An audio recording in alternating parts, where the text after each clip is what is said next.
اعوذ باللہ من الشیطان الرجیم بسم اللہ الرحمن الرحیم رب اشرح لی صدری ویسر لی امری واحلل عقدۃ من لسانی یفقہوا قولی اللہم صلی علی محمد وعلی آل محمد کما صلیت علی ابراہیم وعلی آل ابراہیم انک حمید مجید اللہم بارک علی محمد وعلی آل محمد کما بارکت علی ابراہیم وعلی آل ابراہیم انک حمید مجید اما بعد وعن ابی خبیب بضم الخاء والمعجمۃ عبد اللہ بن الزبیر رضی اللہ عنہما۔ حضرت ابو خبیب عبداللہ بن زبیر رضی اللہ عنہما سے روایت ہے، جب زبیر جنگ جمل کے دن کھڑے ہوئے تو مجھے بلایا، چنانچہ میں آ کر آپ کے پہلو میں کھڑا ہو گیا۔ حدیث نمبر 204، اور اس کا باب جو تھا وہ امانت کی ادائیگی کا حکم جو ہے، اس باب کے اندر ہم یہ حدیث پڑھنے جا رہے ہیں۔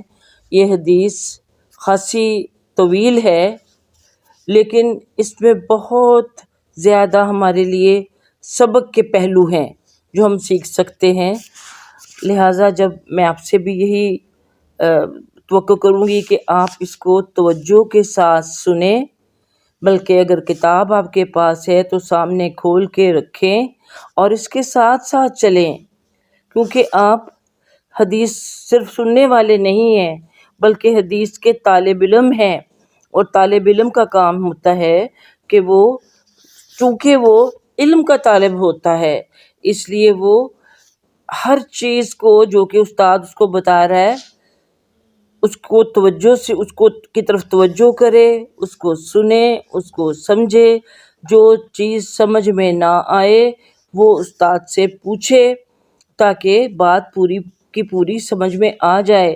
اور یہ بات میری آپ کی نہیں ہے، یہ بات اللہ کے رسول صلی اللہ علیہ وآلہ وسلم کی ہے، جس کی طرف ہمیں دنیا کی سب باتوں سے زیادہ توجہ دینے کی ضرورت ہے۔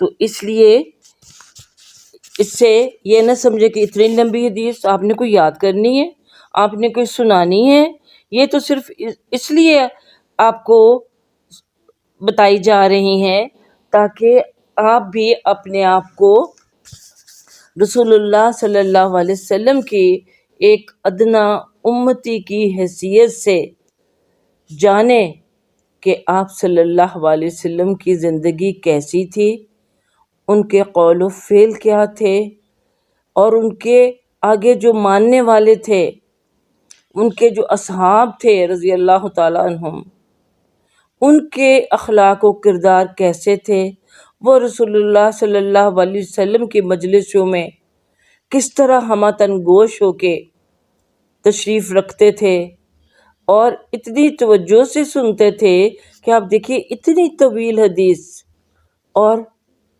روایت کرنے والے کو یاد ہے، اور یہ حدیث کتابوں میں آنے سے پہلے جیسے کہ میں پچھلے بتایا تھا کہ ایک لمبی چوڑی جو اس کی چھلنی ہے اس میں سے چھن چھن کے یہ آپ تک پہنچی ہے کہ یہ بالکل صحیح ہے۔ تو یہ اب اس تمہید کے بعد اب آپ پوری توجہ کے ساتھ اس کو توجہ دیجئے۔ یہ باب کیا ہے؟ میں نے آپ کو بتایا امانت کے بارے میں۔ یہ حدیث لمبی ہے، اس میں بہت سی چیزیں آئیں گی، لیکن جو بیسک چیز ہے کہ چونکہ اس کو امانت کے باب میں لایا گیا ہے تو امانت کیا ہوتی ہے، اس کی ادائیگی کس طرح سے کی جا سکتی ہے، اور بڑے ہی مختلف انداز سے یہاں آپ کو پتہ چلے گا کہ حضرت عبداللہ بن زبیر چونکہ اس کے راوی ہیں اور اپنے والد حضرت زبیر رضی اللہ تعالیٰ عنہ، زبیر کون تھے؟ چلیے پہلے یہ جان لیجئے، زبیر بن العوام رضی اللہ عنہ کا نام آپ نے سنا، ان کے بارے میں پڑھا بھی ہوگا، جانا بھی ہوگا، اور میری جو ریگولر کلاس کی اسٹوڈنٹس ہیں وہ اچھی طرح جانتی ہیں کہ حضرت زبیر جو تھے رسول اللہ صلی اللہ علیہ وسلم کے پھوپھی زاد بھائی تھے. ان کی بیوی کون تھی؟ حضرت اسما بن ابو بکر رضی اللہ تعالی عنہا، حضرت عائشہ صدیقہ رضی اللہ تعالی عنہا کی ہمشیرہ، ان کی بیوی تھی حضرت زبیر کی. عبداللہ ان کے بیٹے تھے، بلکہ ان کو ایک طرح سے حضرت عائشہ صدیقہ رضی اللہ عنہا نے ہی جیسے گود لیا ہوا تھا. اور حضرت عائشہ رضی اللہ عنہا انہی عبداللہ بن زبیر کے نسبت سے انہوں نے اپنی کنیت ام عبداللہ اختیار کی ہوئی تھی. تو یہ سارا تعارف آپ کو مل رہا ہے. تو اب اس حدیث کو کون بیان کر رہا ہے؟ بیان کرنے والا تو عبداللہ بن زبیر یعنی زبیر رضی اللہ تعالیٰ کے صاحبزادے عبداللہ ہیں، لیکن چونکہ عبداللہ کی کنیت ابو خبیب ہے، اس لیے سب سے پہلے ابو خبیب کا نام آیا. تو ہم سب تقریباً ابو خبیب کہ آپ کی کنیت تھی سے ناواقف ہیں. چلیے یہ بھی آج آپ کو بات پتہ چل گئی کہ عبداللہ بن زبیر کے بیٹے کا کیا نام تھا؟ ابو خبیب رضی اللہ عنہ. تو یہ عبداللہ بن زبیر کے بیٹے روایت کر رہے ہیں اس حدیث کو، اور وہ کہتے ہیں کہ جب حضرت زبیر رضی اللہ تعالی عنہ جنگ جمل کے دن کھڑے ہوئے تو مجھے بلایا، یعنی باپ نے بیٹے کو بلایا. کون سے بیٹے کو؟ عبداللہ بن زبیر کو، اپنے بیٹے عبداللہ کو. تو وہ کہتے ہیں کہ میں آ کر آپ کے پہلو میں کھڑا ہو گیا. تو انہوں نے فرمایا، دیکھیے یہ جنگ جمل ہے رسول اللہ صلی اللہ علیہ وسلم کی حیات کے بعد یہ وقوع پذیر ہوئی تھی. تو انہوں نے فرمایا کہ بیٹا آج جو لوگ قتل ہوں گے ظالم ہوں گے یا مظلوم، کہ کچھ تو ظلم کرنے والے ہوں گے، کچھ ظلم سہنے والے ہوں گے. یعنی جو قتال آج ہونے جا رہا ہے اس لڑائی جنگ میں، دو طرح کے اس میں لوگ ہوں گے. اور میرا اپنے متعلق گمان یہ ہے کہ میں مظلومانہ قتل کیا جاؤں گا، ایک مظلوم کی حیثیت سے. یعنی پہلے سے ہی ان کو جیسے چھٹی حص نے بتا دیا، یا ان کی جو مومنانہ فراست تھی اس نے بتا دیا کہ آج مجھے لگتا ہے کہ میں قتل ہو جاؤں گا. اس لیے دیکھے اپنے بیٹے کو وہ کس طرح سے اب وصیت کر رہے ہیں. فرماتے ہیں کہ میرا سب سے بڑا غم اور فکر میرا قرضہ ہے، یعنی میرے اوپر جو قرضہ ہے مجھے دنیا سے جانے سے پہلے اس کے بارے میں فکر ہے. اور تمہارا کیا خیال ہے کہ یہ جو ہمارا قرضہ ہے ہمارے کچھ مال کو چھوڑے گا کہ جب ہم اس کو ادا کر دیں گے، قرضہ ادا کر دیں گے تو پھر کیا کچھ اس کی ادائیگی کے بعد کچھ رقم ہمارے لیے بھی پیچھے بچے گی کہ نہیں؟ کیا خیال ہے تمہارا کہ بچے گی؟ پھر ارشاد فرمایا، پیارے بیٹے ہمارے مال کو فروخت کر کے میرے قرض کو ادا کر دینا، کہ اگر قرض جو ہے وہ ادا نہ کیا جا سکے تو جو ہمارا مال ہے اس کو فروخت کر دینا اور اس کی رقم سے قرضے کو ادا کر دینا. اور پھر ثلث مال کے متعلق وصیت فرمائی. ثلث مال یعنی 1/3، 1/3 مال کے متعلق وصیت فرمائی، اور تہائی کے تہائی مال کی وصیت عبداللہ بن زبیر کے بیٹوں یعنی اپنے پوتوں کے لیے فرمائی. آپ کو پتہ ہے کہ وصیت انسان اپنے ٹوٹل جو مال ہوتا ہے اس کی جو کہ وہ چھوڑ کے جا رہا ہے بطور ترکہ، صرف اس سارے کی وصیت آپ نہیں کر سکتے. دوسرے مذاہب میں ایسا ہے، لیکن شریعت اسلامیہ میں آپ صرف اپنے 1/3 مال کی وصیت کر سکتے ہیں. اور یعنی 1/3 کی، 1/3 کی، اور بقیہ جو 2/3 ہوتا ہے وہ اسی طرح تقسیم ہوگا بطور ورثہ جیسا کہ اللہ تعالیٰ نے قرآن پاک میں اس کی تفصیل بتا دی ہے، وہ وارثوں کے پاس ہی جائے گا۔ اور یہاں چونکہ ہم دیکھتے ہیں کہ یہ کیوں وصیت کر رہے ہیں اپنے پوتوں کے حق میں کہ 1/3 فرمایا کہ تہائی مال کے متعلق انہوں نے وصیت فرمائی، اور تہائی کے یعنی 1/3 کے بھی 1/3 کی وصیت، یعنی 1/3 کا بھی جو آگے 1/3 ہے وہ میرے پوتوں کو دے دینا، کیونکہ پوتوں کو ڈائریکٹ دادا کی وراثت میں سے کچھ نہیں ملتا، البتہ اس طرح اگر وصیت کر دی گئی ہو تو وہ تب مل سکتا ہے۔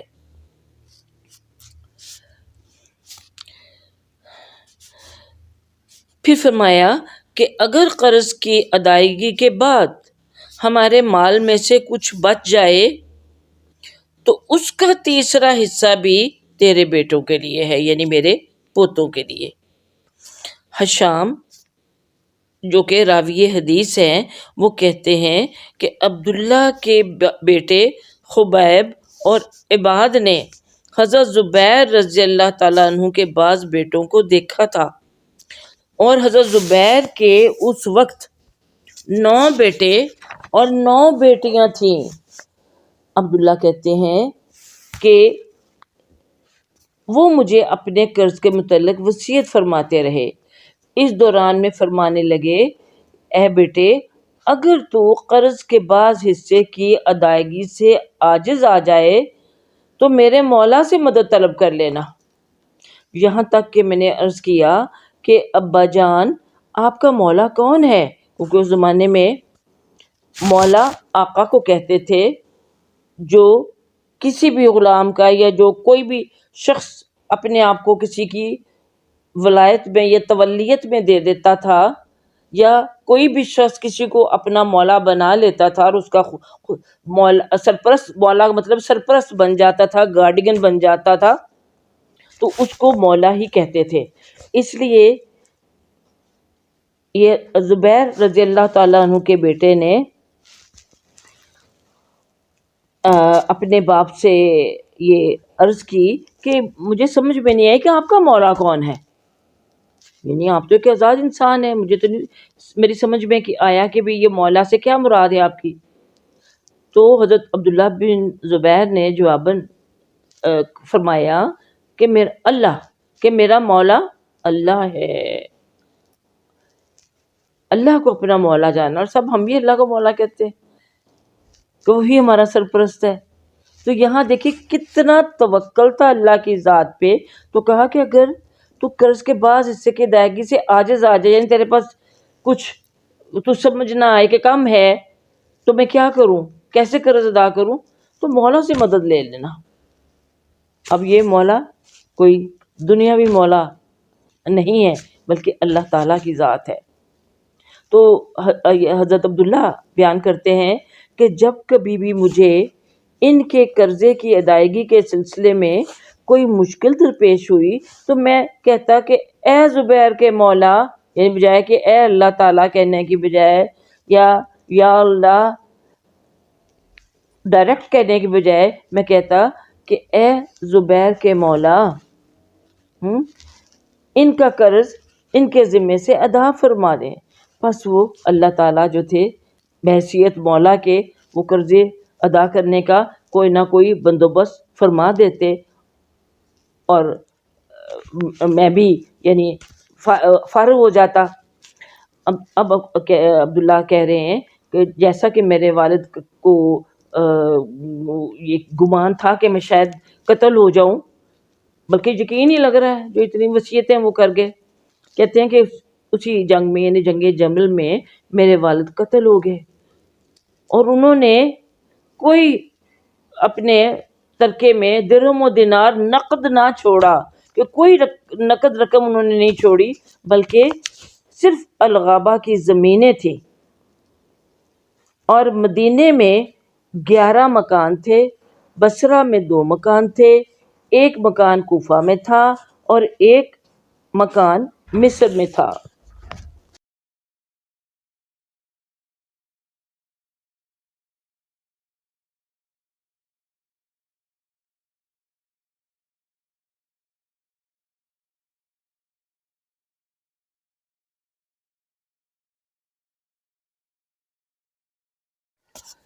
ہاں جی، اب آگے دیکھیے کہ جیسا کہ عبداللہ بتا رہے ہیں کہ ان کے والد نے کوئی نقد رقم نہیں چھوڑی تھی، بلکہ کچھ زمینیں اور مکان تھے۔ اور آگے جو اہم چیز ہے اور دلچسپ چیز ہے اس ساری سٹوری میں، وہ یہ ہے کہ عبداللہ کہتے ہیں کہ ان پر قرض کی صورت یہ تھی کہ کوئی آدمی آپ کے پاس اپنے مال امانت کے طور پر لاتا اور آپ کے سپرد کر دیتا، تو آپ کہتے کہ یہ امانت نہیں بلکہ اس کو میں بطور قرض اپنے ذمہ لیتا ہوں۔ بڑی عجیب لگ رہی ہے بات آپ کو بھی کہ جو اتنی لمبی چوڑی وہ وصیت انہوں نے کی کہ قرضہ یوں ادا کرنا، یہ کرنا، تو در حقیقت ان پہ قرضہ کو تھا ہی نہیں۔ وہ قرضہ کیا تھا؟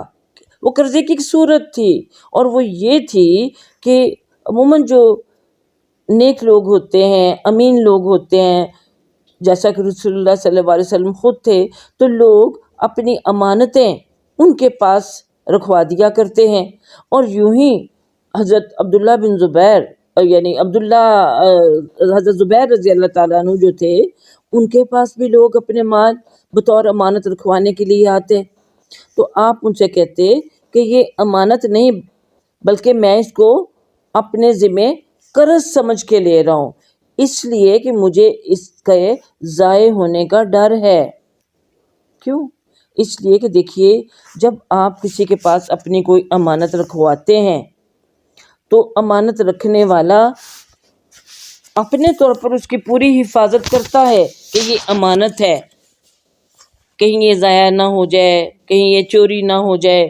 لیکن فرض کریں کسی بھی وجہ سے اگر وہ امانت ضائع ہو جاتی ہے، وہی بات کہ چوری ہو گئی، یا کسی نے اپنا غلے کی بوری رکھوائی آپ کے پاس اور اس کو دیمک لگ گئی، اس کو گھن لگ گئی، وہ ضائع ہو گئی، کوئی سیلاب آ گیا، وہ گندم جو ہے وہ یا جو یا جو کچھ بھی ہے وہ گیلا ہو گیا، اس کو کوئی نقصان پہنچ گیا، کوئی بھی ایسی چیز ہے جو کہ خراب ہونے والی ہے اور کسی نے آپ کے پاس بطور امانت رکھی ہوئی ہے، یا اپنا کوئی اسلحہ ہی رکھوا گیا ہے، تو لوہے کو زنگ لگ جاتا ہے۔ وہ لوہے کو زنگ لگ گیا تو اب یہ رکھنے والے کا فرض نہیں ہوتا کہ وہ زنگ لگے لوہے کو صاف کروائے اور پھر اس کو واپس لوٹائے، وہ ایز اٹ از اس کو واپس کرتا ہے۔ اور اگر اس کا جو اناج ہے اس میں کوئی خرابی ہو گئی ہے تو وہ بھی اس کی بوری ایز اٹ از اس کو واپس کرتا ہے۔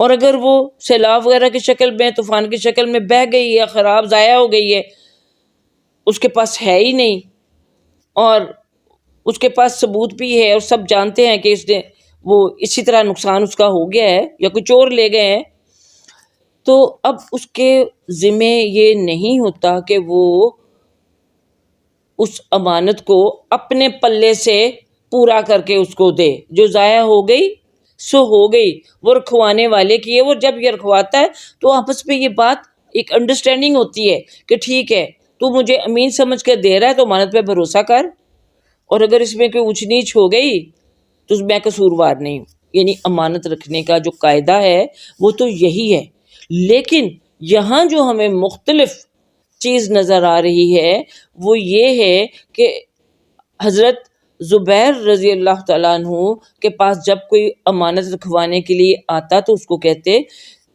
کہ یہ جو تیری امانت ہے میں بطور امانت نہیں اپنے پاس رکھ رہا بلکہ بطور قرض رکھ رہا ہوں، کیونکہ قرض کی جو صورت ہوتی ہے کہ آپ نے کسی سے جو لیا اس کو ویسے ہی اور اتنا ہی واپس آپ نے کرنا ہے، ٹھیک ہے۔ جس طرح دیکھیے ایسا بھی ہو جاتا ہے، ہم عموماً ہمارے گھروں میں ایسا ہو جاتا ہے کہ اگر فرض کریں آپ کے گھر میں چینی ختم ہوئی ہے، یہ چاول ختم ہوئے ہیں، تو آپ اپنی پڑوسن سے کہتی ہے کہ مجھے ایک کپ چینی کا یا 1 کلو چاول جو ہے مجھے دے دو، آپ کے برتن میں ناپ کے آپ وہ لے لیتی ہیں اس سے. اور جب آپ کے پاس ہوتا ہے تو آپ جتنا آپ نے لیا تھا، یعنی 1 کپ لیا تھا تو 1 کپ اس کو بھر کے واپس کرتے ہیں. اب یہ کہ لیا کپ تھا تو دیتے وقت آپ کپ سے آدھا کپ دیں یا پونا کپ دیں، نہیں، آپ نے پورا ہی دینا ہے. کسی سے آپ نے پیسے لیے، کسی 100 روپیہ کسی سے قرض لیا تو آپ نے 100 روپے ہی اس کو واپس کرنے ہیں. اور اگر وہ کہے فرض کریں کہ نہیں میں 100 کے تو جب واپس لوں گا تو میں 110 لوں گا، تو یہ 10 روپے اوپر کے پھر سود بن جائیں گے. اس لیے قرض حسنہ وہی ہوتا ہے کہ جو آپ لیں اس کو بعین ہی ایز اٹ از اس کو اتنا ہی اور ویسا ہی اس کو واپس کریں. تو امانت تو اگر اس میں کوئی کمی بیشی ہو گئی تو وہ آپ اس کے ذمہ دار نہیں ہیں، لیکن قرض کے آپ ذمہ دار ہوتے ہیں کہ جو آپ نے لیا ہے ویسا ہی واپس کرنا ہے.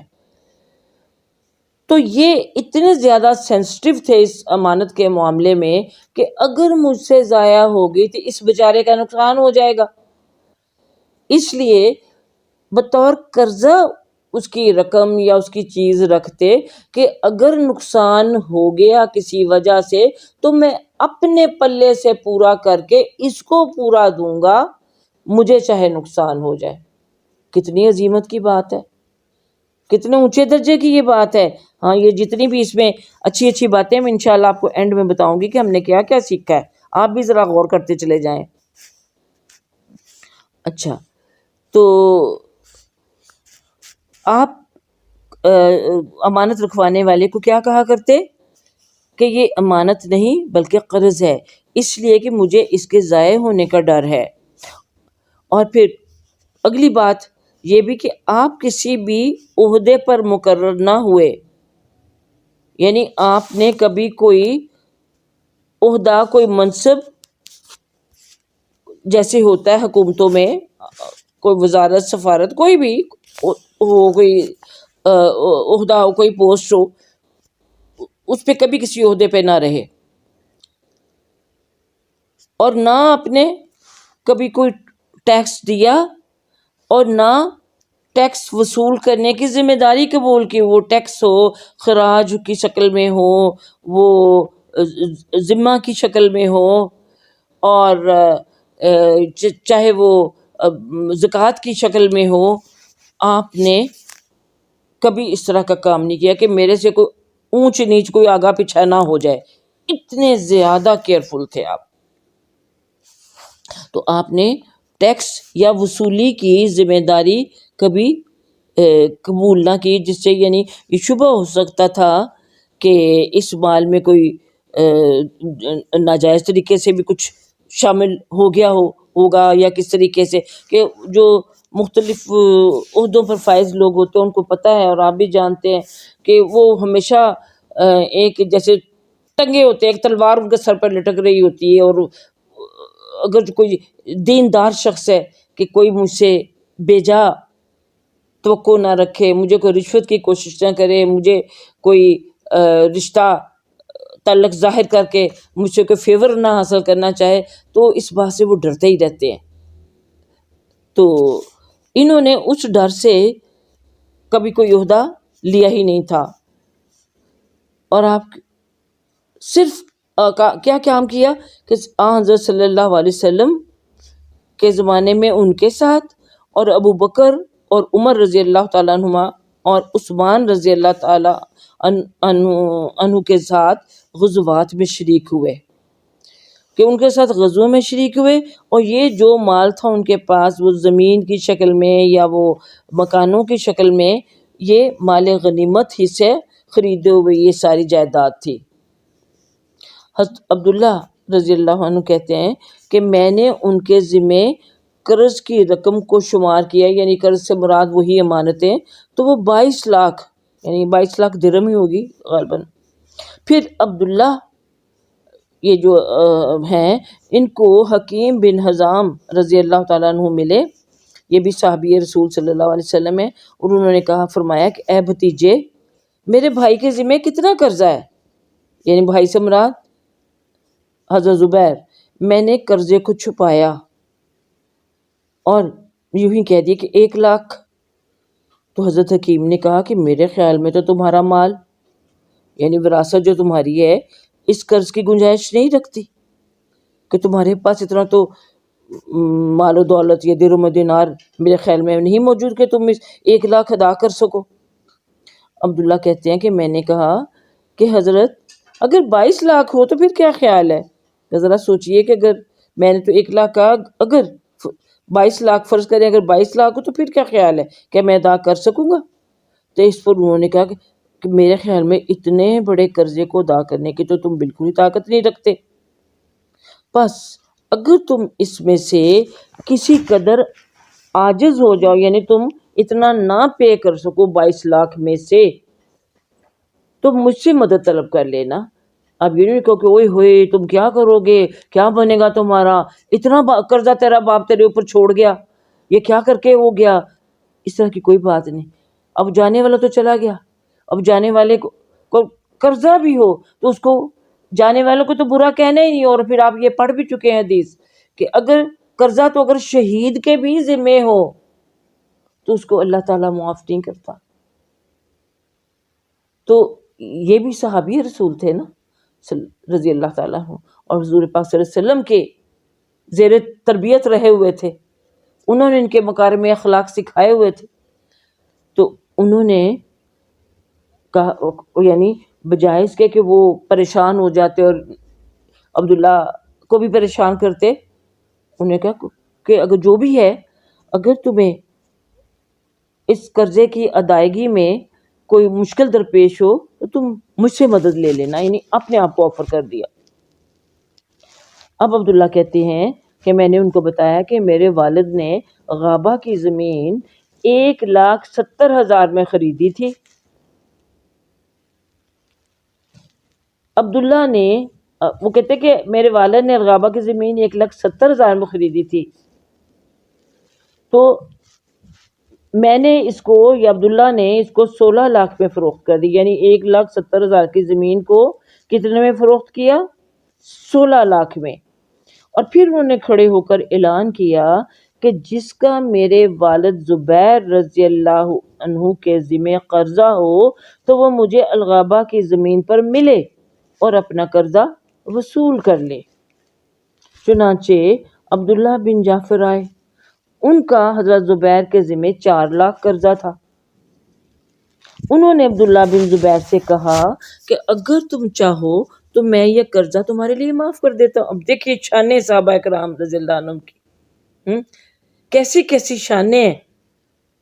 ہاں، کہتے ہیں کہ تمہارے والد تو چلے گئے اور اگر تمہیں مشکل لگ رہا ہے یہ قرضہ واپس کرنا تو میں تمہیں معاف کر دیتا ہوں۔ اللہ نے بھی قرآن میں یہی کہا نا کہ قرضہ دو تو جس کو دیا ہے اس کو مہلت دو، اگر اس مہلت میں بھی وہ نہیں ادا کر پا رہا اس کو مزید مہلت دو، اگر تب بھی وہ نہیں ادا کر پا رہا تو اب کیا کرو، اس کو معاف کر دو۔ ہاں، تو انہوں نے بھی کچھ نہیں کہا حضرت عبداللہ نے، لیکن انہوں نے خود ہی، حضرت عبداللہ بن جعفر نے کہا کہ اگر تمہیں مشکل لگ رہا ہے اتنی رقم ادا کرنا تو تم اگر چاہو تو میں تمہارا یہ قرضہ معاف کر دیتا ہوں۔ عبداللہ نے کہا کہ نہیں، تو انہوں نے کہا کہ اچھا اگر تم چاہو تو میں اس کو تاخیر سے ادا کیے جانے والے قرضوں میں شمار کر لوں، یعنی میں تم کو مہلت دے دیتا ہوں، تم بعد میں مجھے دے دینا جب تمہارے پاس ہوگا۔ آپشن دے رہے ہیں نا، دیکھیے کتنے اجر ان کے بڑھ رہے ہیں اللہ کے قانون، اللہ کے قرآن کے مطابق۔ اور اگر تم مہلت چاہتے ہو، عبداللہ بن زبیر نے کہا کہ نہیں، ایسی کوئی بات نہیں، کیونکہ ان کے پاس وہ زمین تھی نا، وہ زمین وہ دیتے چلے جا رہے تھے ان کو۔ وہ زمین بھی دیکھیے کتنی اس کی قیمت، اس کی ویلیو کتنی بڑھ گئی ہوئی تھی کہ خریدی 1,70,000 میں تھی اور بکی کتنے میں؟ 16 لاکھ میں۔ اب 16 لاکھ مل گئے، اس میں سے آسانی سے وہ قرضے ادا کر سکتے تھے۔ چنانچہ انہوں نے کہا کہ اگر تم، عبداللہ بن زبیر نے کہا کہ نہیں، مجھے مہلت بھی نہیں چاہیے۔ پھر عبداللہ بن جعفر نے کہا تو مجھے تو ٹھیک ہے، مجھے زمین کا ایک ٹکڑا دے دو۔ اس پر عبداللہ بن زبیر نے کہا کہ یہاں سے لے کر یہاں تک، یعنی ان کو زمین بتا دی، تمہارا حصہ ہو گیا کہ اتنا حصہ اب تمہارا ہو گیا، ناپ کے بتائی یا جو بھی طریقہ اس وقت ہوگا، 4 لاکھ میں جو بھی اس کا حصہ بنتا ہوگا۔ پھر عبداللہ بن زبیر نے بقیہ زمین کا کچھ حصہ فروخت کر کے اس سے حضرت زبیر رضی اللہ عنہ کا قرضہ پورا پورا ادا کر دیا۔ پھر اس بقیہ میں 4.5 حصے باقی رہ گئے، یعنی انہوں نے اپنے والد کا سارا قرضہ زمین فروخت کر کر کے پورے کا جتنا بھی ان کے ذمے ان کے والد کے تھا سارا ادا کر دیا، حتیٰ کہ اس میں سے 4.5 حصے باقی رہ گئے۔ اب عبداللہ بن زبیر رضی اللہ عنہما حضرت معاویہ رضی اللہ تعالیٰ عنہ کے پاس آئے، اور یہ لگتا ہے کہ حضرت معاویہ کی خلافت کا زمانہ ہی موسٹ پروبیبلی لگ رہا ہے تھا یا نہیں، مجھے اس کے بارے میں پوری اس کی یقین نہیں ہے۔ تو حضرت معاویہ کے پاس آئے، جبکہ ان کے پاس عمر بن عثمان، منذر بن زبیر اور ابن زمع رضی اللہ عنہ بیٹھے ہوئے تھے۔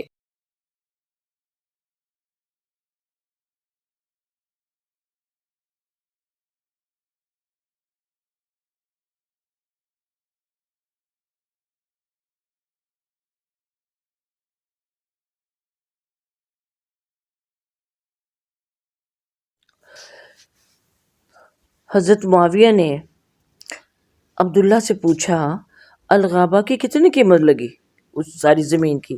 تو انہوں نے جواب دیا کہ ہر حصہ 1 لاکھ کا۔ انہوں نے پوچھا کتنے حصے باقی ہیں؟ عبداللہ نے کہا 4.5 حصے۔ اس پر منذر بن زبیر رضی اللہ عنہ نے کہا ایک حصہ میں 1 لاکھ کا لے لیتا ہوں، اور عمر بن عثمان رضی اللہ عنہ نے کہا کہ ایک حصہ میں نے 1 لاکھ میں خرید لیا۔ 4 حصے میں تھے نا، 2 تو یہ گئے۔ ابن زمع نے کہا ایک حصہ میں نے 1 لاکھ میں خرید لیا۔ اس پر حضرت معاویہ رضی اللہ عنہ نے کہا اب کتنا باقی ہے؟ عبداللہ نے جواب دیا کہ 1.5 حصہ۔ انہوں نے کہا کہ میں نے 1.5 لاکھ میں وہ خرید لیا۔ حضرت عبداللہ کہتے ہیں کہ عبداللہ بن جعفر رضی اللہ عنہ نے اپنا حصہ، اب جو انہوں نے ان سے خریدا ہوا تھا حضرت عبداللہ بن زبیر سے، وہ اپنا حصہ حضرت معاویہ کے ہاتھ 6 لاکھ میں فروخت کیا۔ جب حضرت عبداللہ بن زبیر رضی اللہ عنہما ان کے قرضے کی ادائیگی سے فارغ ہو گئے تو حضرت زبیر رضی اللہ عنہ کے دوسرے بیٹوں نے کہا کہ ہماری میراث اب چاہیے کہ ہماری میراث ہم میں تقسیم کر دی جائے۔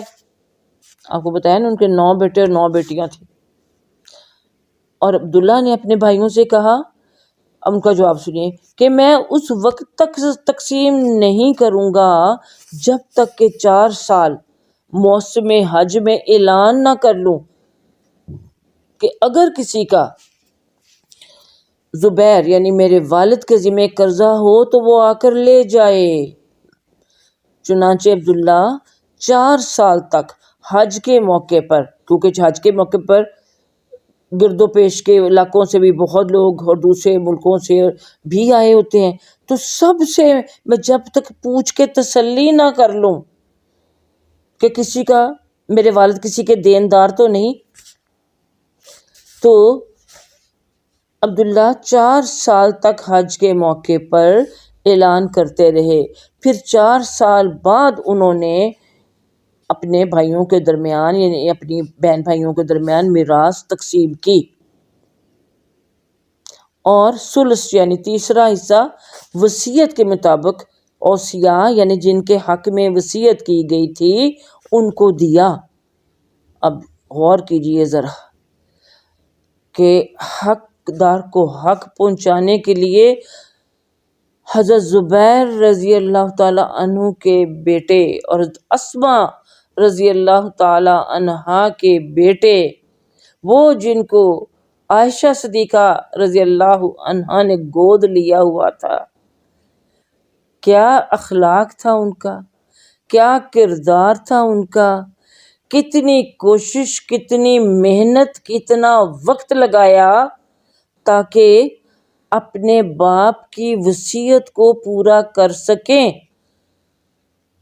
اور 4 سال تک حج کے جو اجتماع تھا اس میں وہ اعلان کرتے رہے کہ کہیں میرے باپ کے ذمہ رتی بھر بھی کوئی بوجھ نہ رہ جائے۔ یہ ہوتے ہیں بیٹے جو اپنے باپ کی جو وصیت ہے اس کو اس حد تک پایہ انجام تک پہنچاتے ہیں، اور اپنے باپ کے حق میں، اپنے والدین کے حق میں صدقہ جاریہ بنتے ہیں۔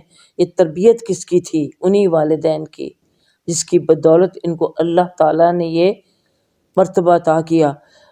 اللہ نہ کرے ہم میں سے کوئی آج ایسا ہو تو کوئی اتنی پینز اٹھانے کو تیار ہوتا ہے؟ شاید ہی کوئی شخص ہو، بلکہ اللہ کرے وہ شاید کہ وہ شخص ہو، وہ اللہ ہم میں سے بنا لے، ہماری اولادوں کو بنا لے جو ہمارے طریقے کو اسی طور پر اللہ کی طرف سے ایک قرضہ اور امانت سمجھ کر جو ورثاء ہیں ان تک پہنچانے کا اہتمام کریں، اور جو وصیت ہے ان کی ادائیگی کا اہتمام کریں۔ آج تو لوگ وصیتوں کو پر عمل کرنے بجائے ان کو تبدیل کر لیتے ہیں، اپنے حق میں کر لیتے ہیں۔ اللہ معاف کرے۔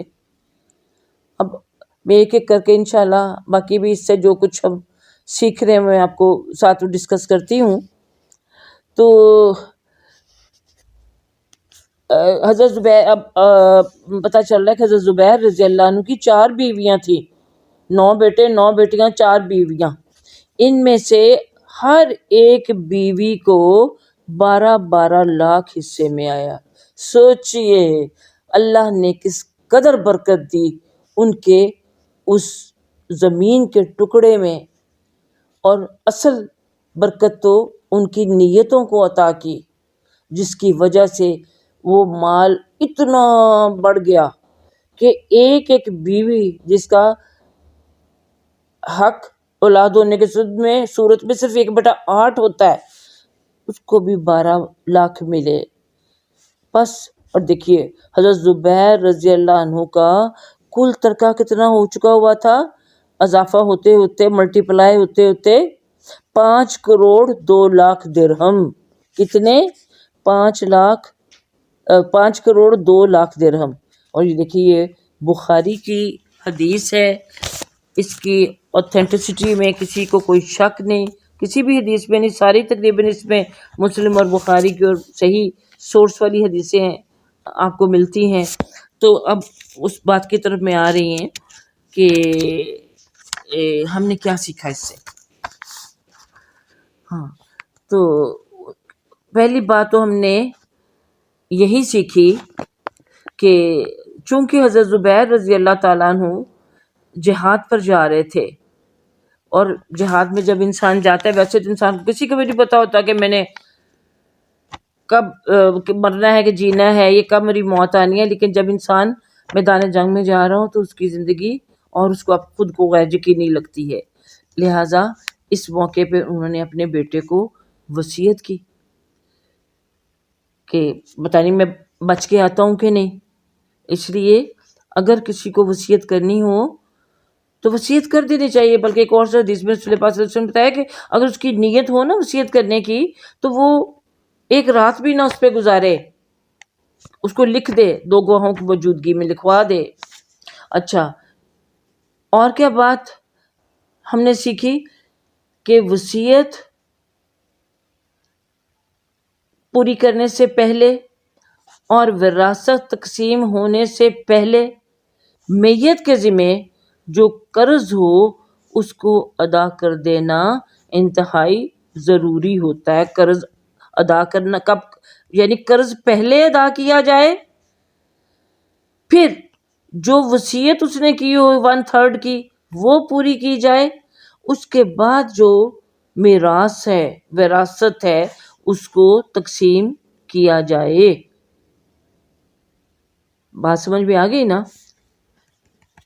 اور جہاں دیکھیے اگرچہ وہ قرض، جس کو ہم بار بار قرض کا لفظ ہی استعمال کر رہے ہیں، اور اس لیے کر رہے ہیں کہ حضرت زبیر نے خود اپنے ذمے ان امانتوں کو قرض قرار دیا تھا، اس لیے ہم بھی قرض کہہ رہے ہیں، ورنہ تھی تو وہ مانتے ہی نہیں۔ لیکن انہوں نے امانتوں کو بھی قرض کے درجے میں جانا تھا، اور اسی حیثیت سے ان کی ادائیگی کا بھی بندوبست کیا۔ اچھا جی، پھر یہ بھی بات آپ نے پڑھی کہ جو پوتے ہوتے ہیں ان کو ڈائریکٹ دادا کی وراثت میں سے چونکہ نہیں ملتا، اس لیے ان کے حق میں وصیت کرنا جائز ہوتا ہے۔ یعنی اگرچہ ان کے والدین زندہ بھی ہوں تو والدین کو تو ملنا ہی ہے وراثت میں، تو جو ان کے آگے بچے ہیں ان کے نام، ان کے حق میں وصیت کی جا سکتی ہے۔ اچھا، آگے یہ بھی بات ہے، یہ بھی بات چیز ہماری سمجھ میں آتی ہے۔ اب جیسے کہ اس حدیث سے میں پتہ چل رہا ہے کہ زبیر رضی اللہ کے پاس یعنی پہلے بھی جائیداد تھی کہ یہ زمین کی یا مکانوں کی شکل میں، اگرچہ نقد رقم نہیں تھی، لیکن بعد میں جب وہ ملٹی پلائی ہونا شروع ہوئی ان کے بعد، تو وہ کہاں کی کہاں پہنچ گئی۔ تو اس سے ہمیں کیا پتہ چلتا ہے کہ مال و جائیداد رکھنا بری بات نہیں، اسلام اس کی اجازت دیتا ہے، بس شرط یہ ہے کہ وہ جائیداد حلال ذریعے سے حاصل کی ہو اور حلال ہی جگہ اس کو خرچ کیا جا رہا ہو۔ اگر حلال ذریعے سے آپ مال حاصل کرتے ہیں، اس میں کوئی حرج نہیں ہے کہ ایک مسلمان کو، ایک مومن کو مفلوق الحال ہی ہونا چاہیے۔ اور ایک بہت بڑی بات جو اس حدیث سے ہم سیکھ رہے ہیں وہ کیا ہے؟ اللہ کی ذات پہ اعتماد اور توکل،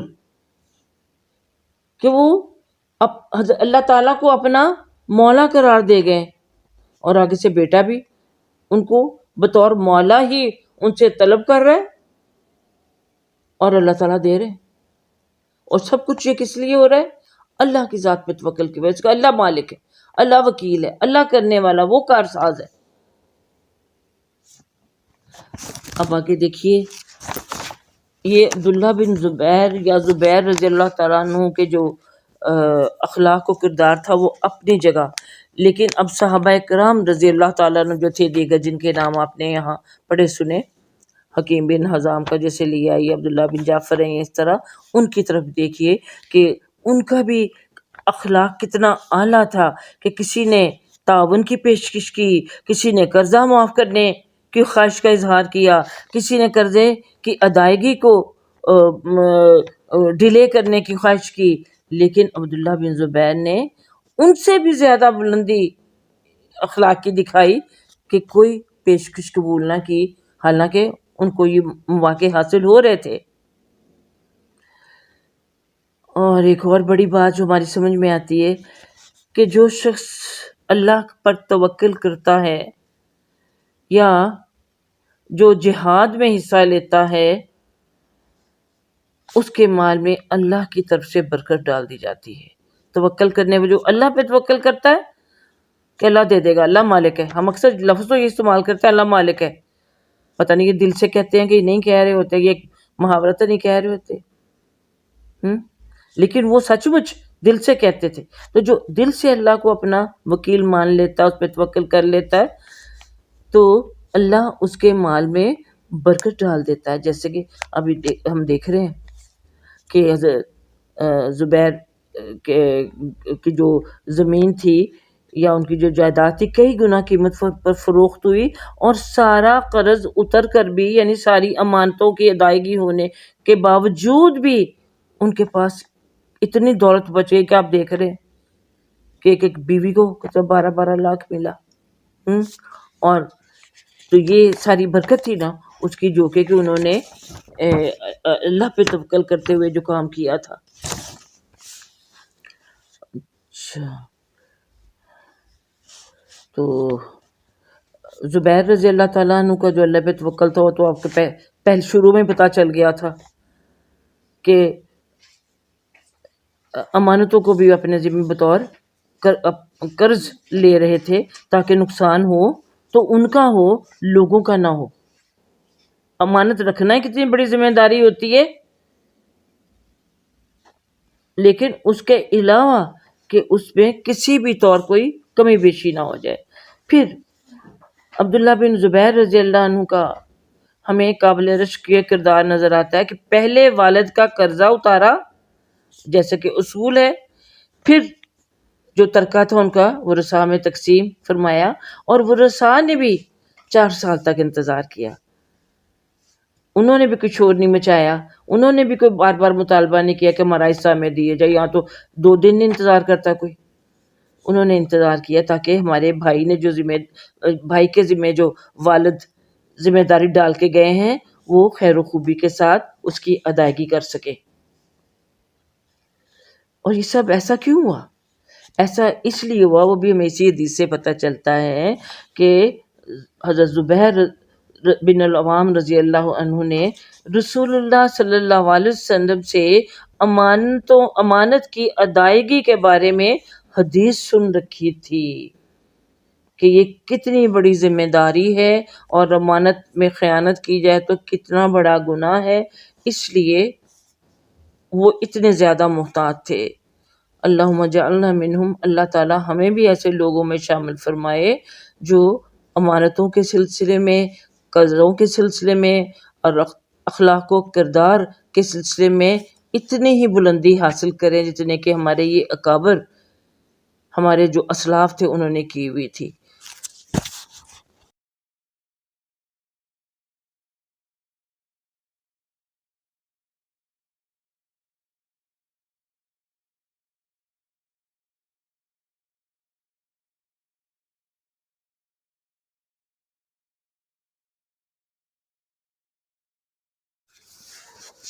الحمدللہ کافی ٹائم لگ گیا اس ایک حدیث میں ہی، اور اس کو ذرا دوبارہ سے ضرور پڑھیے اور سنیے، اور خاص طور پہ جو اینڈ میں نے آپ کو اس سے سیکھنے والے جو سبق تھے وہ بتائے تو اس پہ ضرور غور کیجیے گا، اور اپنے آگے جو متعلقین ہیں ان کو بھی بتائیے یہ سب چیزوں کی جو اہمیت ہے. تو اب الحمدللہ ہم اگلے باب کی طرف چلتے ہیں. یہ ہے باب نمبر 26 اور اس کا عنوان ہے ظلم کی حرمت اور مظالم کے لوٹانے کا حکم. اس ضمن میں سب سے پہلے جو آیت آئی ہے وہ سورۃ الحج کی ہے. قال اللہ تعالی ما للظالمین من حمیم ولا شفیع یطاع، کہ ظالموں کے لیے کوئی دوست ہوگا اور نہ کوئی سفارشی جس کی کہ بات مانی جائے. اللہ کہ ہاں ظالموں کو کوئی دوست نہیں ملے گا کہ جو ان کو چھڑوا سکے، اور نہ ہی کوئی ایسا سفارش کرنے والا، کوئی عزیز، کوئی رشتہ دار، کوئی لیڈر، کوئی شیخ، کوئی پیر، کوئی سفارش نہیں کی جائے گا کہ جس کی سفارش مانی جائے. اور پھر سورۃ الحج میں اللہ تعالیٰ نے فرمایا ہے کہ وَمَا لِلظَّالِمِينَ مِن نَصِيرٍ، کہ ظالموں کا وہاں پہ کوئی مددگار نہیں ہوگا. اچھا، تو اب اس ضمن میں یہ جو حدیث نمبر 205 ہے اس سے ہم اس باب کا آغاز کر رہے ہیں، جو کہ حضرت جابر رضی اللہ تعالیٰ عنہ سے مروی ہے کہ وعن جابر رضی اللہ عنہ ان رسول اللہ قال تقو قالت اتقوا الظلم فإن الظلم ظلمات یوم القیامت واتقوا الشح فإن الشح أهلك من كان قبلكم حملهم على أن سفكوا دماءهم واستحلوا محارمهم. رواہ مسلم. حضرت جابر رضی اللہ عنہ روایت کرتے ہیں کہ رسول اللہ صلی اللہ علیہ وسلم نے فرمایا کہ تم ظلم سے بچو، اس لیے کہ ظالم قیامت کے دن اندھیرے میں ہوں گے. ظلم سے بچو کہ ظالم اندھیرے میں ہوں گے. اللہ تعالیٰ نے قرآن میں بھی ظلم کو اندھیرا، ظلمات، اندھیریاں، اندھیر کہ اس کو اندھیرے سے تشبیہ دی ہے کہ ظلم کے مقابلے میں جو عدل ہوتا ہے وہ عین نور ہوتا ہے، وہ روشنی ہوتی ہے. اور ظلم کرنا چونکہ اندھیرا ہے، ظلم کا لفظی مطلب ہی اندھیرا ہے. فی ظلمات البحر والبر قرآن میں آتا ہے کہ خشکی اور تری کے اندھیرے یا اندھیریاں. تو اس لیے کہا کہ ظالم قیامت کے دن اندھیرے میں ہوں گے کیونکہ انہوں نے ایسے کام کیا ہوں گے جس سے ان کو کوئی نور نہ حاصل ہوگا. کیونکہ دیکھیں جب ہم کوئی اچھا نیک کام کرتے ہیں تو اس کے ذریعے سے ہمارے دل منور ہو جاتے ہیں، ہمارے دلوں پر سفید نقطے لگ جاتے ہیں. اور جب کوئی گناہ کرتے ہیں تو آپ نے حدیث پڑھی سنی ہے کہ ایک گناہ کرتا ہے تو اس کے دل پر ایک نقطہ لگ جاتا ہے، دوسرا گناہ کرتا ہے تو دوسرا نقطہ لگتا ہے، حتیٰ کہ نقطے لگتے لگتے دل جو ہوتا ہے پورے کا پورا سیاہ اندھیرے میں ڈھل جاتا ہے. اور ایسے ہی دل کو کہا گیا کہ دل پر زنگ چڑھ گیا ہے. لیکن جب کوئی انسان اچھا بھلائی کا نیکی کا کام کرتا ہے تو وہ اس کے دل کو نور عطا کرتا ہے، اس کا دل اس روشنی سے منور ہو جاتا ہے. اور یہی وہ نور ہے جس نے کہ پل صراط پر ہماری رہنمائی کرنی ہے، یہی وہ نور ہے جس نے ہماری قبروں کے اندھیرے جو ہیں وہ دور کرنے ہیں انشاءاللہ. اور اسی نور کے بل بوتے پر ہم اس کی کرنیں بکھیرتے ہوئے اللہ تعالیٰ کے پاس پہنچ جائیں گے، اس اللہ کے پاس جس نے خود اپنی شان میں فرمایا کہ اللہ نور السماوات والارض، اللہ تو آسمانوں اور زمین کا نور ہے. تو فرمایا کہ ظلم سے بچو اس لیے کہ ظالم قیامت کے دن اندھیرے میں ہوں گے. دوسری بات اس حدیث میں کہی گئی واتقوا الشح، اور شح یعنی شح کہتے ہیں دل کی تنگی کو. بخل جو لفظ ہوتا ہے تو عام جو کنجوسی ہوتی ہے یا جس کو ہم بخیلی اپنی زبان میں بھی کہتے ہیں کسی بھی قسم کی ہو، لیکن شح خاص طور پر دل کی تنگ، جب دل تنگ ہوتا ہے تو انسان کے جو عمل ہے اس سے تنگ دلی اور کنجوسی کا اور بخل کا اظہار ہوتا ہے. تو اللہ تعالیٰ یہاں فرما رہے کہ بخل سے باز رہو اس لیے کہ بخل نے تم سے پہلے لوگوں کو ہلاک کیا کہ وہ اس کی وجہ سے، کنجوسی کی وجہ سے مارے گئے، ہلاک ہو گئے. ہلاکت سچ مچ کا مرنا نہیں ہوتا، یعنی اس کی تباہی اور بربادی جو ہوتی ہے اس کو ہلاکت کہا گیا. کیوں؟ اس لیے کہ جب کوئی شخص مال کو اپنی بخیلی کی وجہ سے سینت کر رکھتا ہے، بچا کے رکھتا ہے، جیسا قرآن میں کہ وہ جمع مالن و عددہ، کہ مال جمع کرتا ہے اس کو گنتا رہتا ہے، اس سے کیا ہوتا ہے اپنی تجوریاں بھرتا ہے.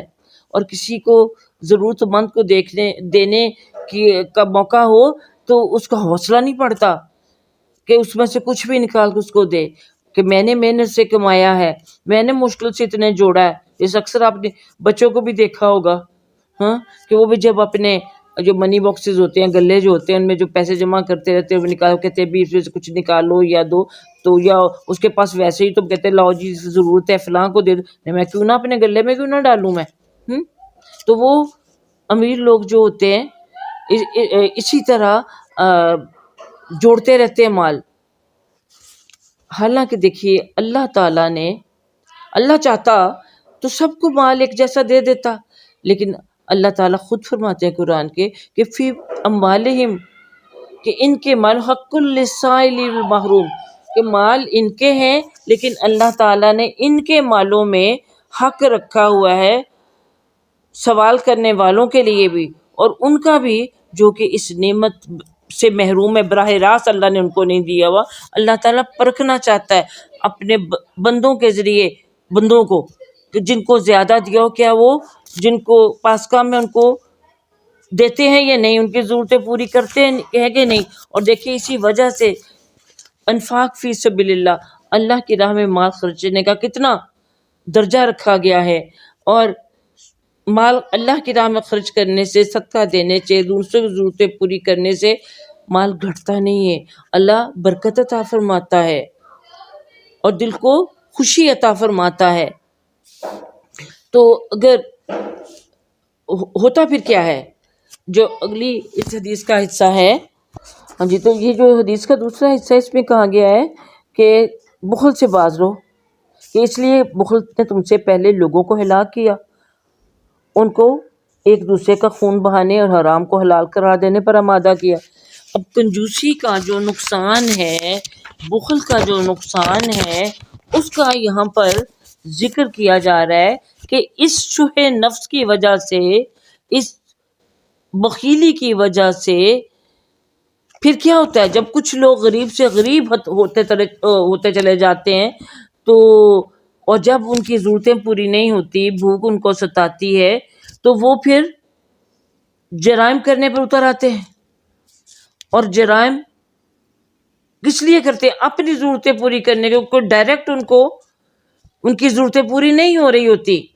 جس طرح ہم اپنے معاشرے کو آج دیکھ لیجئے کہ کچھ لوگ دولت جمع کرنے میں اور لوٹنے میں لگے ہوئے، کچھ لوگ دیکھیے وہ جسے کہتے ہیں نانے جویں کو بھی ترس رہے ہیں. اس وقت جو مہنگائی کا حال ہے، قیمتیں آسمان پہ جا رہی ہیں، تو وہ جو ذخیرہ اندوزی کرنے والے اور اس طرح کی جو کرنے والے ہیں، جو بلیک مارکیٹنگ کرنے والے، ان کی تو دولتوں میں اضافہ ہو رہا ہے، اور کچھ لوگ روٹی کھانے کو بھی ترس رہے ہیں. تو پھر جب یہ لوگ اس حالت کو پہنچتے ہیں اور بھوک ستاتی ہے، بیماریاں پریشان کرتی ہیں، تو پھر ان کو نہ حلال حرام کی تمیز رہتی ہے، اور نہ ہی پھر برے کام کرنے سے ان کو کوئی چیز بات ہے. کہتے ہیں اگر ایسے نہیں تو ایسے سے، چنانچہ وہ چوری کریں، ڈاکے ڈالیں، یا پھر قتل تک کر چکتے ہیں، جس کا کہ اس حدیث میں ذکر ہے. یعنی آپ دیکھیے کوئی شخص ڈاکے کے لیے جاتا ہے اور اس کو مزاحمت ہو تو اس کو قتل کر دیتا ہے. یہ روزمرہ کا معمول ہے ہمارے یہاں. جس سے کیا ہوتا ہے، پھر نتیجہ کیا ہوتا ہے، آپس میں بغض و عداوت پھیلتی ہے، معاشرے میں بدامنی ہوتی ہے، کرپشن میں اضافہ ہوتا ہے، کہ ہر کوئی اپنی جیب بھرنے میں لگا ہوا ہے. تو اس لیے ہمیں اس حدیث کے ذریعے یہی سبق مل رہا ہے کہ مال کی جو محبت ہر انسان کے دل میں اللہ نے ڈالی ہوئی ہے، یہ ضرورت زندگی ہے، لیکن وہ اس حد تک نہ بڑھے کہ جب انسان کو حلال حرام میں تمیز باقی نہ رہے، اور وہ مال کی خاطر خون بہانے سے بھی باز نہ آئے. اللہ ہمیں معاف کرے. اللہ تعالیٰ اس صورتحال سے سب کو بچائے، اس آزمائش میں نہ اللہ تعالیٰ ڈالے. اچھا جی، اگلی جو حدیث ہے وہ حدیث نمبر 206. اس میں حضرت ابو ہریرہ رضی اللہ عنہ رسول اللہ صلی اللہ علیہ وسلم سے روایت کرتے ہیں کہ تم سے ضرور حقوق والوں کے حقوق ادا کروائے جائیں گے، یہاں تک کہ سینگ والی بکری سے بغیر سینگ والی بکری کو بدلہ دلوایا جائے گا. انسان تو انسان، جو بے شعور جانور ہیں، اللہ تعالیٰ ان ان میں سے بھی اگر کسی سینگ والی، یعنی سینگ سے والی سے مراد کیا ہے، طاقت والا انسان جیسے ہوتا ہے، جو کمزور انسان ہے اس کے اوپر چڑھائی کر دیتا ہے، تو عموماً سینگ والے جانور جو ہیں، بغیر سینگ والے کو مارنا ان کے لیے آسان ہوتا ہے، وہ آگے سے کیا مارے اس کو، اس لیے اس کا بدلہ بھی اللہ تعالیٰ قیامت کے دن دلوائے گا، تاکہ جس کا حق مارا گیا ہے، جو بغیر سینگ کے تھا، اس کو اس چیز کی تسلی مل جائے، اس کا حق مل جائے، اور جب ان کے حقوق ادا کروا دیے جائیں گے، اس کے بعد جیسا کہ دوسری حدیث میں آتا ہے کہ اللہ تعالیٰ اب ان جانوروں سے کیا کہ ان کو جنت دوزخ میں تو نہیں بھیجنا، بس حساب برابر ہو گیا ان کا وہیں پہ، کہ بغیر سینگ والی سے اس کو مروا دیا گیا، اللہ تعالیٰ اس کو بھی سینگ عطا کر دے گا، یہ بدلہ دلوائے گا۔ اب ان کو حکم دیا ہے کہ اب تم مر کر مٹی میں مل جاؤ، مر کر مٹی میں مٹی ہو جاؤ۔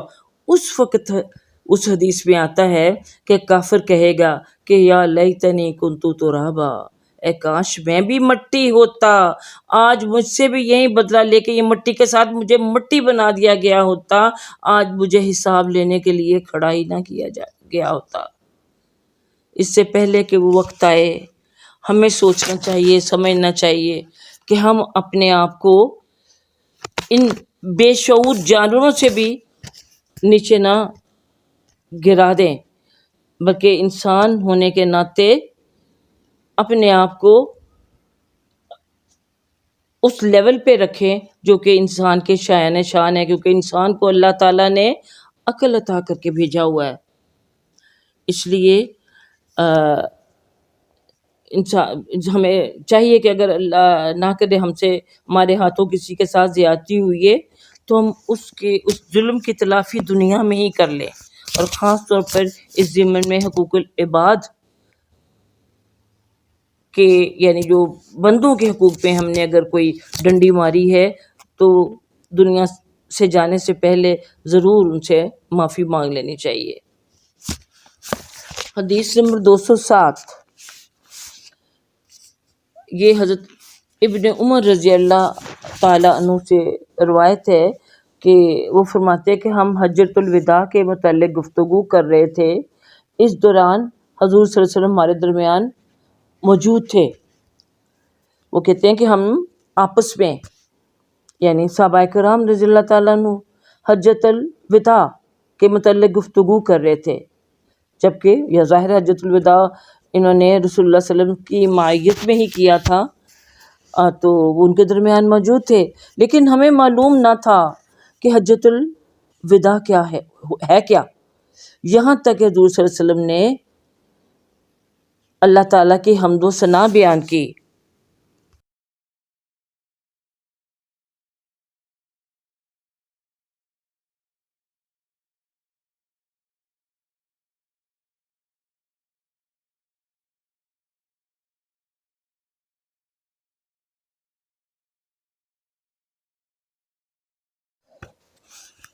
یہاں تک کہ رسول اللہ صلی اللہ علیہ وسلم نے اللہ تعالیٰ کی حمد و ثنا بیان کی۔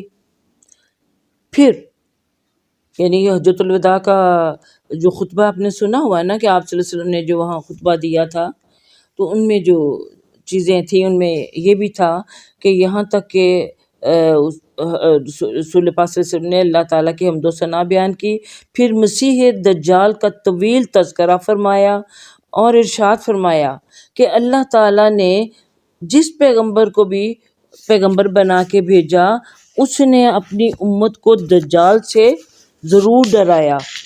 نوح علیہ السلام نے اس سے اپنی قوم کو ڈرایا،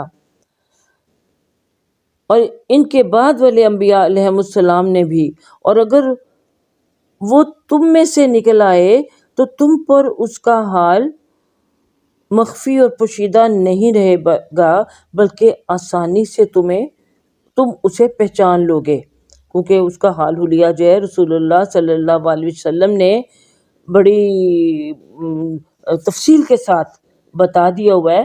دیکھیے جو چلیے دجال کے بارے میں آپ کو بتاتے چلوں کہ دجال قیامت کی 10 نشانیوں میں سے ایک نشانی ہے کہ قیامت سے پہلے وہ آئے گا، یہ دجال کیا ہے، اس کے بارے میں آپ کو بڑی حدیثیں ملے ہیں، اس کی پہچان بھی کروائی گئی ہوئی ہے. تو یہ دجال کا جو لفظ ہے یہ دجل سے بنا ہے، اور دجل کہتے ہیں دھوکے کو، فریب کو. تو چونکہ یہ شخص دجال جب آئے گا تو یہ لوگوں کو دھوکا دے گا.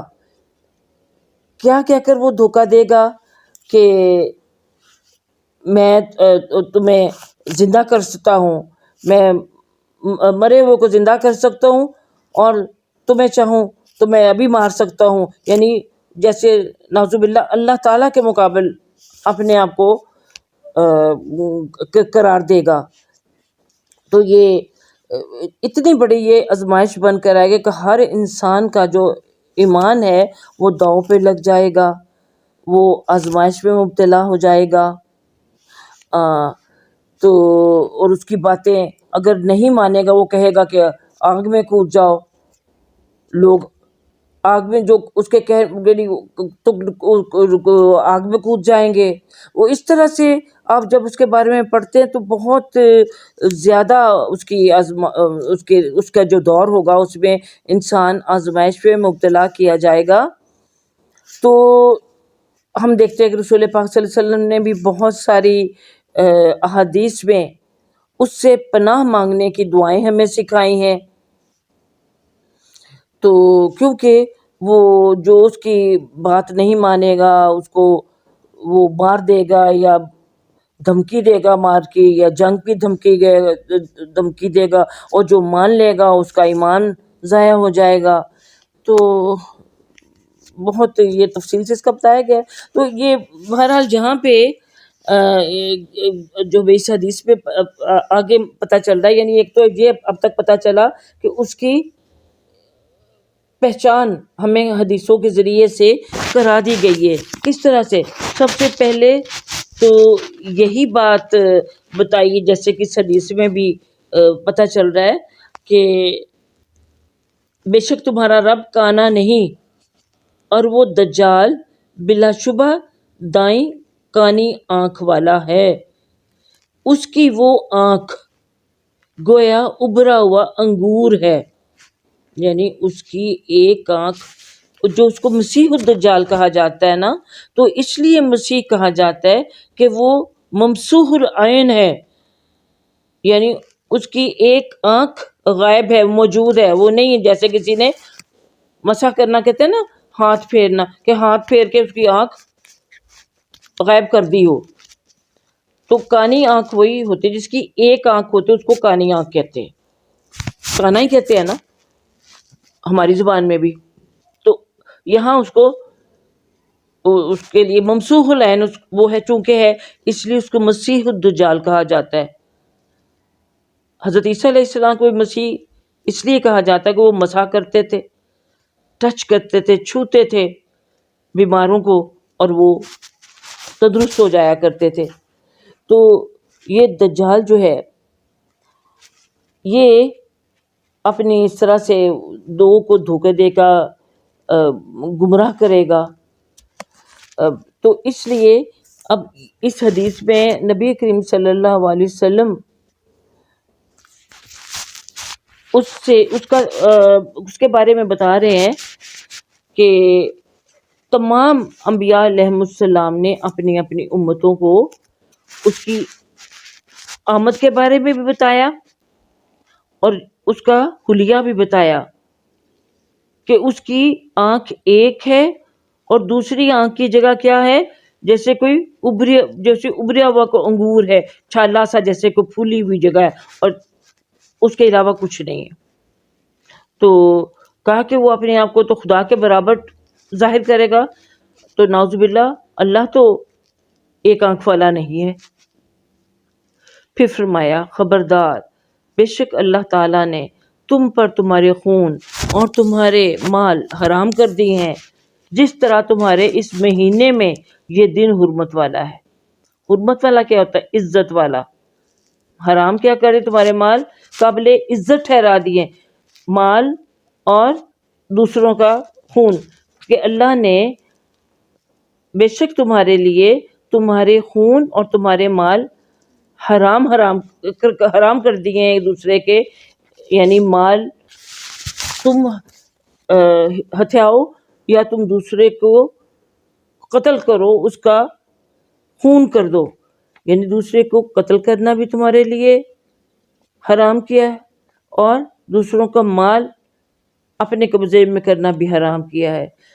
بالکل اسی طرح جس طرح کہ تمہارے لیے اس مہینے میں یہ دن حرمت والا ہے، اس مہینے میں یعنی ذی الحج کے مہینے میں یہ دن، کون سا دن؟ عرفہ کا دن، حج کا دن، حجۃ الوداع کا دن تھا نا وہ، تو اس سے بڑھ کر کوئی قابل عزت دن نہیں۔ تو اب پھر آپ نے پوچھا خبردار خبردار، کیا میں نے تم تک اللہ کا پیغام پہنچا دیا؟ تو یہ صحابہ کرام رضی اللہ تعالی عنہم جو موجود تھے، انہوں نے کہا کہ جی ہاں۔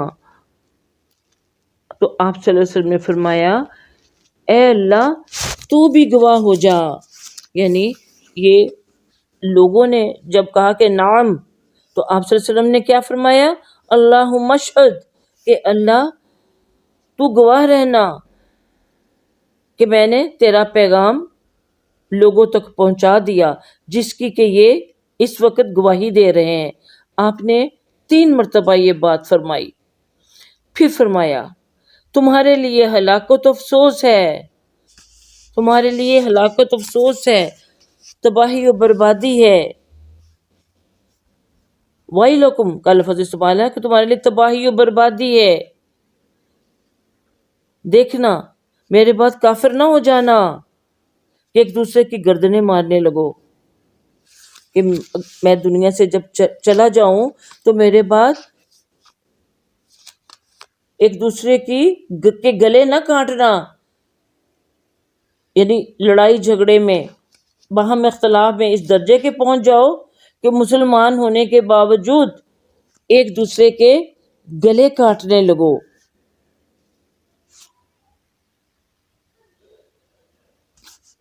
اب یہ بات جو ہے یہ جو اس سے ہمیں بات سیدھی ہے سمجھ میں آ جاتی ہے کہ ہر مسلمان دوسرے مسلمان کی جان و مال کا اتنا ہی محافظ ہے جتنا کہ وہ اپنی جان اور اپنے مال کی حفاظت کرتا ہے۔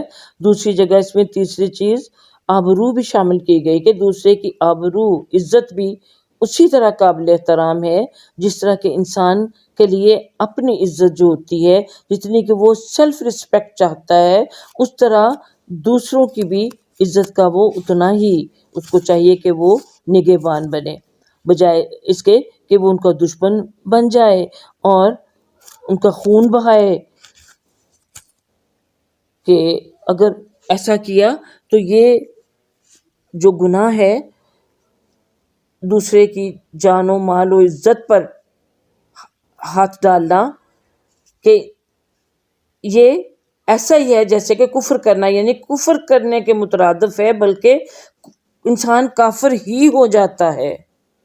جو فرمایا دیکھو میرے بعد کافر نہ بن جانا کہ ایک دوسرے کی گردنیں مارنے لگو، یعنی ایک دوسرے کو جان سے مارنا تمہارے لیے ایسے ہے جیسے کہ ایسے ہے کہ تم کفر تک پہنچ جاؤ گے، تم کافر ہو جاؤ گے اگر ایک مسلمان نے دوسرے مسلمان کی عزت، مال یا جان پہ حملہ کیا۔ ٹھیک ہے، وآخر دعوانا ان الحمد للہ رب العالمین، صدق اللہ العظیم وصدق رسولہ النبی الکریم۔ ربنا تقبل منا انک انت السمیع العلیم وتب علینا انک انت التواب الرحیم، وصلی اللہ تعالی علی خیر خلقہ محمد وعلی آلہ وصحبہ وعلی بیتہ اجمعین برحمتک یا ارحم الراحمین۔ یا اللہ تعالی آپ کی راہ میں اور آپ کے محبوب نبی محمد صلی اللہ علیہ وسلم کے جو ارشادات ہیں ان کی روشنی میں جو باتیں ہم تک پہنچی، اے اللہ تعالیٰ آپ ہی کی توفیق سے ان کو ہم آگے پہنچانے کا آپ باعث بنے۔ اللہ تعالیٰ یہ جو کوشش ہے، یہ جو خدمت ہے، یا رب العالمین اس کو قبول فرما لیجئے۔ یا رب العالمین جو میری بہنیں بیٹیاں سننے والی ہیں، اے اللہ تعالیٰ تو اپنے حبیب محمد مصطفیٰ صلی اللہ علیہ وسلم کی ان احادیث کے ذریعے ان کی رہنمائی فرما۔ یا اللہ تعالیٰ آپ نے اور آپ کے نبی صلی اللہ علیہ وسلم نے کوئی زندگی کا ایسا گوشہ نہیں چھوڑا جس کے بارے میں کہ ہماری رہنمائی نہ کی گئی ہو، لیکن یہ ہماری بد نصیبی ہے کہ ہم ان سب چیزوں کے ہوتے ہوئے بھی گمراہی کو اپنے لیے پسند کر لیتے ہیں اور ایسے راستوں پر چل پڑتے ہیں جو کہ نہ آپ کو پسند ہیں، نہ آپ کے رسول صلی اللہ علیہ وسلم کو۔ یا الہ العالمین اب سب کو صراط مستقیم کی ہدایت عطا فرمائیے۔ یا پروردگار عالم ہمارے گھروں میں، ہمارے شہروں میں، ہمارے بازاروں میں اللہ ہر جگہ اپنے دین کی روشنی پھیلا دیجئے۔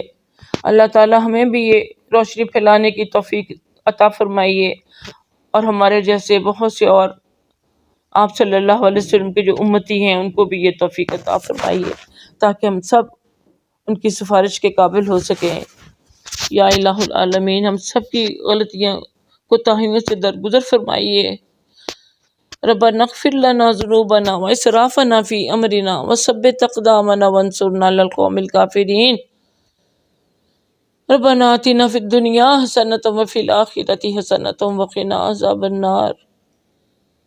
رب ارحمہما کما ربیانی صغیرا، رب ارحمہما کما ربیانی صغیرا۔